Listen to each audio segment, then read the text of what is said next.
And that'll bring us back to the Occupy community and the response that you received from Occupy.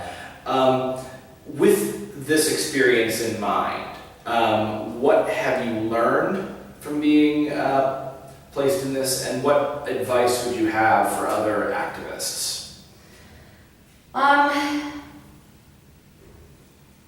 have learned that my privilege is so far greater than I ever realized. Once you're, into your 7th or 8th grievance that you're writing for somebody who was so ignored by all of society and the public education system that they didn't learn how to read or write, you realize that what you take for granted is like gold, I've learned that just by my whole life, understanding that I could go to college, that was a way out of my circumstance, was a privilege.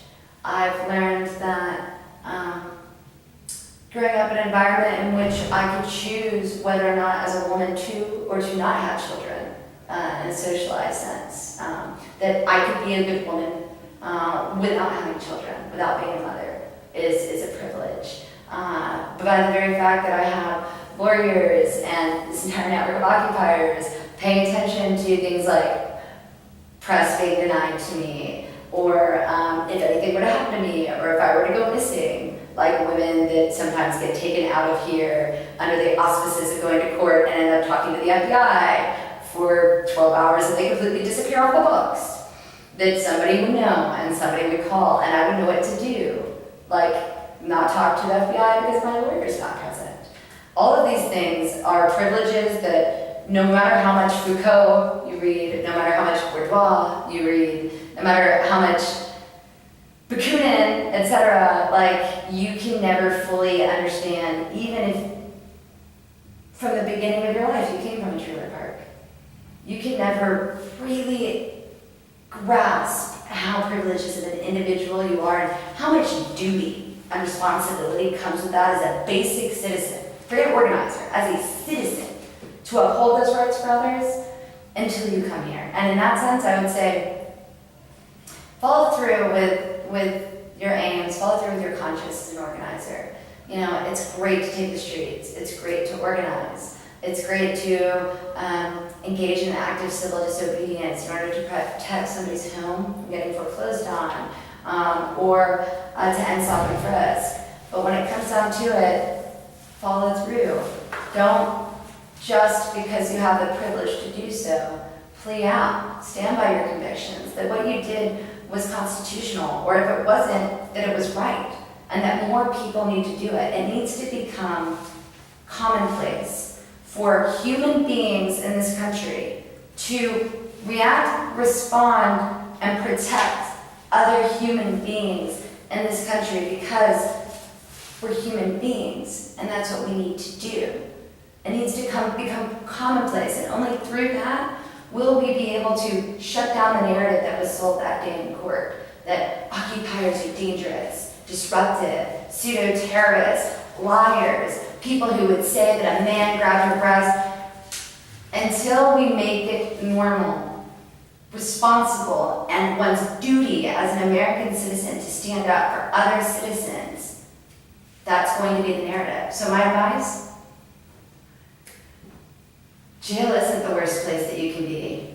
Living out there in that world right now with your beliefs, but with the hypocrisy of taking an easy road out because you can, when so many around you, the 99% around you, cannot, that to me is removing your freedom. You have the freedom to follow through with your actions when the freedom to follow through with your actions and the freedom to follow through with your conscience when so many others do not. That's freedom. And of course, following through with your actions and your conscience can have some serious consequences to it. That in mind, do you at this point have any regrets over the past 2 years, 2+ years since you got involved with Occupy? I think after this experience in here, I think that I should have taken a lot more time and patience, reached out a lot more into the women of Occupy.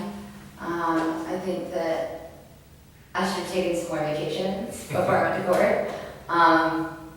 I think I should have taken the time and the space to cherish each and every individual that ever came to my house, Quincy House, for parties and socials. I had no idea the response was going to be what it was. I wish that I would have spent more time with my family. But otherwise, no. I mean, I think that I was very lucky. I was given every opportunity, like I said, to stand by my convictions. I'm very lucky to have done that. And today I can sit here proud of the person that I am because of all the people that allowed me to stand up for myself. So the media has obviously been covering your case quite a bit, both from Occupy sources, Democracy Now, and even the New York Post, the New York Daily News. Out of all of the media coverage that you've had, including insurrection with Brenton Lengel, what is something that you feel that the media has missed about your case or gotten wrong about your case? I think that essentially there is no established dialogue about nonviolence. There's no real way to talk about nonviolence as the marriage between the personal and the political. I think some people understand it from a 1960s perspective. And that just means like sitting down places or marching in the streets or having prayer runs. And I think that there are some people who hear nonviolence and they look at me and they think pacifist, I think that evening, what occurred and why I do not remember the elbow striking Officer Goebel's face, it wasn't self-defense. There wasn't an act of self-defense. And I tried to convey that on the stand, but it's not, I guess, as easy to frame for an audience who doesn't understand how one's convictions and one's trainings and one's discipline, like Buddhism, kind of, is the only way I've ever been able to explain it to people, that you train your body out of reacting in such a way, out of a fearfulness of others. As I said before, when I felt the arm around me, I put my hand on top of his hand, and as his motion grabbed me upwards, that's when the elbow will align every time with a 5'11", 6-foot person. And so it's very upsetting to me when I read the word self-defense. Involuntary self-defense is a bit better, but I don't believe in self-defense. I was even attacked by what the police believed had been a serial rapist.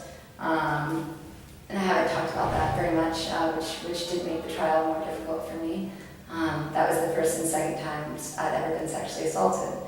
And even when he grabbed me behind in a very similar motion to Officer Goebel, I did not elbow him. That's, for one thing, not a very good measure of self-defense. I braced in order to shift my body weight so that I would land on my back so I would be able to face my attacker, as I've been trained to do.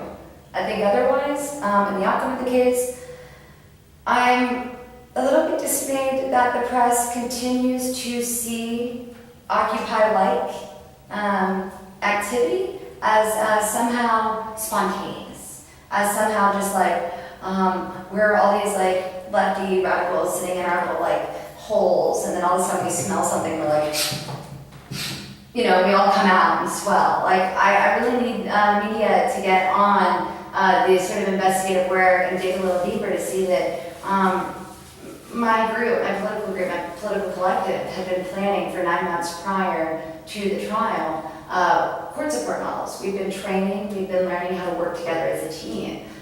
We've done a lot of the coalition building that was responsible for getting people out to the courtroom throughout the trial.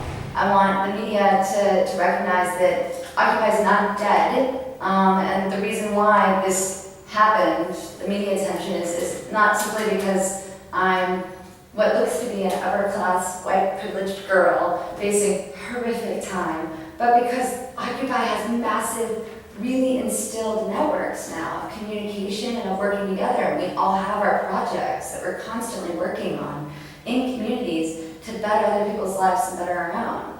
So I think that this concept that like the civil rights movement just happened, just like Occupy just happened, is really stagnating, and ultimately doesn't give people the agency to see a problem, say something about the problem, and do something about the problem when organizing with others. That's the narrative that we really need to be working on. So let's switch gears slightly to a more, positive way of looking at your time here. While you've been here, what, if anything, have you been reading? What have you been writing? What are you mastering? Oh, okay. I'm reading Howard Zinn's People's History. I knew nothing about Vietnam for some reason, so Ho Chi Minh is kind of the shit, and I'm really into this concept of social revolution. I'm also like reigniting my love for Jane Addams and her masterful like conception of how the social connectivity must first and foremost be present for there to be any social or political change. That we have to feel one another as human beings and recognize the fabric of humanness to be able to collectively change anything. Oh my God, she just like really gets me going. And Byron Buston, always, what a masterful man who, God, he's so cool. You know, when he was in jail, he was jailed for being homosexual. So God, I really lost it with him, with his Twitter, I think is what he called it, and started beating him with a cane, and like Byron just sat there and was like, what are you doing? And this guy was so weirded out that he stopped beating him. And it's like, you start to realize how emotionally intuitive this connectivity is, if you can commit to it. And then obviously, you know, Tolstoy's The Kingdom of God is Within You, Bell Hooks,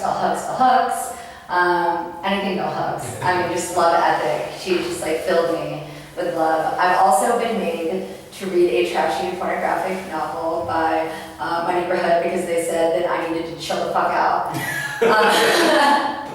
So reading that. I'm reading This Is Not Chick Lit, a series of essays by really great writers who don't fall into the consumerist New York bourgeois sort of Sex and the City, which I love Sex and the City, but you know, you've got to have your alternatives. I'm also reading Burgers, Art and Revolution, as well as A to X, a series of prison letters between these like lovers. Of course, it's very romantic. And The Elegance of the Hedgehog. Oh my God, I read fiction so much. After Claude is a great book on the female condition of the radical and intellectual woman trying to reconcile emotional relationships with friends and her relationship to sex and men and the mystique. I read all the time. Now, what I'd like to ask, and that sounds absolutely wonderful. It is wonderful. Obviously, you know, this is a very stressful environment to be in. However, is there anything unexpected that you found, I won't say enjoyable, but is there any release from that, anything unexpected that you noticed while living here in Rikers? Again, I have to say, like, the adult woman summer camp aspect of it. Not that it is like, I mean, it's supposed to be more like, to some degree a concentration camp. And I know that that's a buzzword, but I am going to say it in the sense that, I work 56 hours a week and my pay is $28. And if I don't show up, then I get threatened my good days. And sometimes if I don't show up early or I don't show up late, like if I don't want to work a double, which is 16 hours, then I get threatened on my good days. So I mean, but the collective struggle of it all, in the sense of like having to problem solve, having to coordinate, how to figure out how to make a Q-tip out of a fork, because you've got to get the wags out there, man. like, and how that can be used also as like a tool for trying not to get ignorant toenails. And but you have to clean it. And like how to make nachos in here, like the things that you know, how to all of a sudden somebody somehow ends up with a bottle of like Victoria's Secret lotion and everybody shares it. Like, I mean, how to work together, like in the sense that over time you do develop a sort of family atmosphere, and when you're called in at like 10 a.m. or 10 p.m. for shift, when you worked already 8 or 16 hours even that day, everybody will sit straight up at like, you know, that hour and be like, you can't make her go to work, she already went to work, you can't threaten her with good days. So it's the communal experience and the fact that you've all been brought together. But it's all of the like foundational things that underwrite our organizing out there. So it's like labor organizing, it's community building, it's problem solving when you don't have resources. It's like learning how to work around the system in a really tight system, learning how to see your friend on the 5th floor when you're on the 4th floor and you're not supposed to be on the 5th floor ever. You know, learning how to navigate, how to try to finagle a second hour break. Like, it's all of the things in, you know, resource building, coalition building, labor organizing, communication, emotional healing. It's all of the base things every day that we work to build out there. And when you have like the consumerism right there as a distraction, when you have the consumerism right there to comfort you, when you have the facade that you're somehow free under the same, as I said, parallel inefficiencies and myths of capitalism, these coordination problems become like unsolvable. But it's right there, it's right before you. If you would just start to realize that you're not free, you're just as captive as I am here, and the only freedom that you have is, as Bell Hooks would say, the love as a practice of freedom. The freedom to be human despite inhumane circumstances. Absolutely.